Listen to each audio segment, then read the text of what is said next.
As many of you know, COVID-19 has been making a slow and steady comeback as of lately. If you'd like to help prevent the spread and protect your friends and loved ones, we have the perfect solution. Graveyard Dance Full Face Gaiters. Not only are they durable and come in 3 colors, they can be easily washed and reused. These gaiters are great for people who have beards, or if you just like the added and extra security of a full face covering. We also have many other items such as regular masks, t-shirts, hoodies, and even coffee mugs and cell phone cases. Wearing Graveyard Dance memorabilia is not only a great way to show support and help keep our channel going, it's also a great conversation starter to meet potential friends who are into the same things you are. The link is in the photos. You can also find them in the links in the description box below, or there is an official merch store at the top left corner of our website, graveyarddance.com. Okay, let's get on to today's story.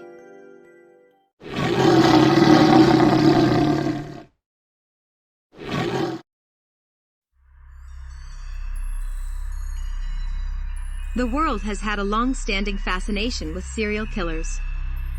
They have been around almost as long as the human race. They are a rare breed, but what is even rarer is families that kill together. The story you are about to hear are the first real known family of serial killers, aside from the Sonny Bean story. There is no direct evidence that they ever actually lived or not, but that will be a future video. For now, let's all focus on the story of the actual true-life saga of the Bloody Benders. The Bender family immigrated from Germany to the United States in the year 1869. They laid claim to 165 acres of land and soon dug a well, built a simple 2-room cabin where they all lived in one room, and they used the other room as a storefront. Their land in Labette County, Kansas, the land located adjacent to the Great Osage Trail, which was then the only open road for traveling further west. Travelers would often stop and have something to eat at the local store, or even spend the night. Many of them would never be seen alive again. The Bender family consisted of John Bender Sr., who spoke little to no English. What very little he could actually speak was so guttural that no one could understand him. There was also his wife, Elvira Bender, who claimed she spoke no English as well, but that was later proven incorrect. She was a very mean and hateful old woman, who the neighbors referred to as She-Devil. Then of course, there was their 2 adult children, John Bender Jr., who was in his early 20s. Most of the town's people claimed him to be a half-wit because he had an odd habit of laughing for no reason. Lastly, there was Elizabeth Bender. She had reddish blonde hair, and was said to have been quite a beauty. She too was an odd one. Although both her and John both went to the local Sunday school, she was said to have been a promoter of free love, even with her own brother. Some folks even claim that John and Elizabeth were actually husband and wife instead of brother and sister, but then again, it could have been both. Things first started to go wrong in 1871, when a man whose name was Jones was found with his head smashed in and his throat was cut near their land. It was blamed on a nearby neighbor, but no one ever really was arrested or tried for that murder. There simply wasn't enough evidence. That would all soon change. In February 1872, the bodies of 2 men were found who had the same injuries as Jones. By 1873, reports of missing people who had passed through the area had become so common that travelers began to avoid the trail altogether. The downfall of the Bender family's reign of terror began in the winter of 1872. George Newton Lonker and his 18-month-old baby daughter, Mary Ann, left Independence, Kansas, to resettle in Iowa, and were never seen again. By the spring of 1873, Lonker's former friend and neighbor, Dr. William Henry York, went looking for them and questioned homesteaders along the trail. Dr. York reached Fort Scott, and on March 9th began the return journey to Independence, but never arrived home. Dr. York had 2 brothers, Ed York living in Fort Scott, and Colonel Alexander M. York, a Civil War veteran, lawyer and member of the Kansas State Senate from Independence. They vowed to find their missing brother, and went out in search of him. Colonel York, leading a company of some 50 men, questioned every traveler along the trail and visited all the local homesteads. In March of 1873, Colonel York arrived at the Bender's Inn. The Benders admitted that he had stayed there, but said that he most likely met his demise by running into the Indians.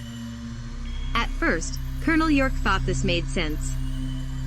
He stayed for dinner and then left. Just a few days later, though, he returned to the Bender cabin after a distraught woman claims to have been nearly attacked by Ma Bender with a knife.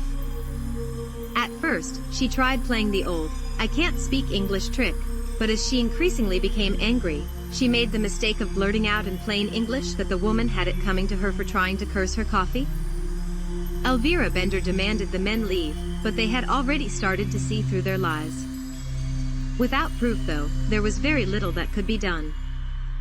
Before York left, Kate asked him to return alone the following Friday night, and she would use her clairvoyant abilities to help him find his brother.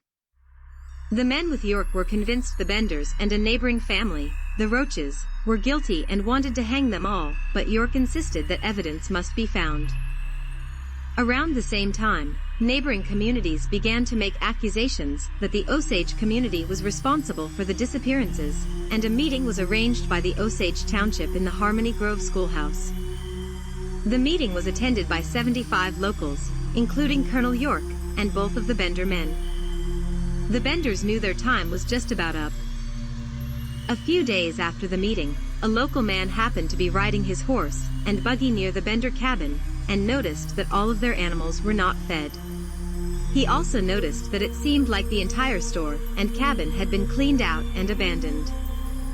When the community got word of this, they soon went to the Bender cabin to investigate. They smelled a putrid smell and couldn't figure out where it was coming from. They literally picked up the cabin and moved it. When they did, they found a hole under the cabin that had a lot of dry blood. After poking around, they found the remains of Colonel York's brother, who was buried just inches below the dirt, face down. His head was smashed in and his throat was cut. After poking around several other areas, they found the remains of nearly 20 victims, including the missing father and daughter. The father had his throat cut and his head smashed in, and the little baby was either buried alive or strangled, and then buried. As it turns out, the Bender family would have their victims come in for dinner and sit next to a heavy tarp. As they were having dinner, the Bender men would stand behind the curtain and bash their heads in, and the women would follow behind and cut their throats. Some of the men were wealthy and were robbed, and others, it seemed to be killed just for the fun of it. Either way, the Bender family escaped and were never brought to justice, at least not for certain. Several people claims to have killed them, or saw them, but no one ever collected the reward money for it. To this day, what happened to the Bender family after they escaped continues to this day to be a mystery. Don't forget to check out our website, graveyarddance.com, to find more stories just like these. You can also find us on Instagram, Facebook, TikTok, Rumble, and Twitter. Thanks for watching.